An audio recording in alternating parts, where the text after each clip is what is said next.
Hi, next to me is Sam Jones, the founder and brain behind Gener8 ads. And we have the amazing opportunity to ask him 3 questions. So, the first question, Sam. Your previous role was global brand manager at Red Bull. What encouraged you to leave Red Bull and becoming an entrepreneur? Fantastic question.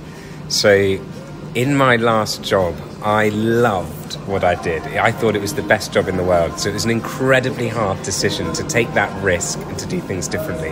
But for me, the reason that I did was, as part of my role working on the marketing that was shared around the world, I realized that everything we're doing online is being tracked. That means every question that we search for, every website that we go to, every click, every like, every action, tens and often hundreds of different companies are collecting our data, aggregating it and selling it. And I thought, this is crazy, this is wild. And I thought there has to be a different way, a way of changing this. And when I stopped and I looked around for what solutions there were, I thought, crikey, there's nothing that quite fits this. So what I believed is that when people realize that what they're doing is being tracked and that their data is valuable, that they would choose and they would want the choice to be able to control it or earn from it themselves. So I then, when I looked at the market and I saw that nothing really fitted this, I made the decision to take the risk, leave Red Bull and go out and start Gener8. That was a very long answer, by the way. Is that okay for you, or do you want to? It was perfect. It was perfect. What was your biggest insecurity when leaving your safe job and pursue an unsafe career as an entrepreneur?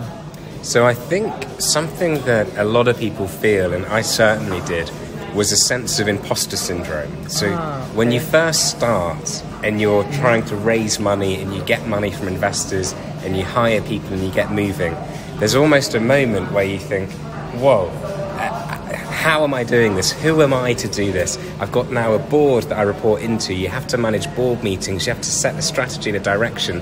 And sometimes it can feel overwhelming. And you get this sense of what's called imposter syndrome, where you feel like maybe you're faking it and maybe there's someone that's better than you that should be doing this.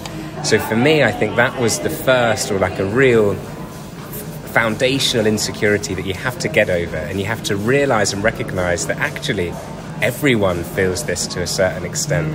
And you have to realize that every business that's been built, whether it's Facebook or Google or Instagram or Snapchat, TikTok, etc., these were all started by people just like you and I. No one any smarter, no one any different. So when you recognize that that anyone can do this, I think it's quite an empowering thought.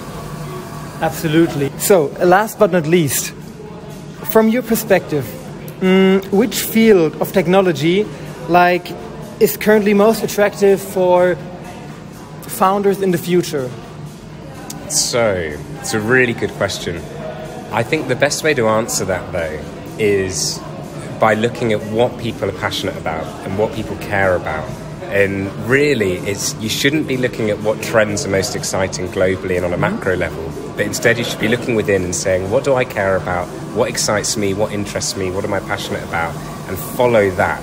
Because if you're enjoying what you do, then you're going to spend more time doing it, you're going to be better at it, and you're going to execute to a higher standard. Versus if you go off in a direction that you don't enjoy because you think the market's bigger and it's more attractive, then often you can end up in this position where you're working on something that you don't care about, and as a result of that you don't do as good a job executing and building it. So my recommendation would always be for people to find what it is they enjoy and to dive into that head first, as opposed to look for the opportunity where they think they can make the most money. Fascinating idea. Well, thank you so much for your time and your great answers. Thanks for having me.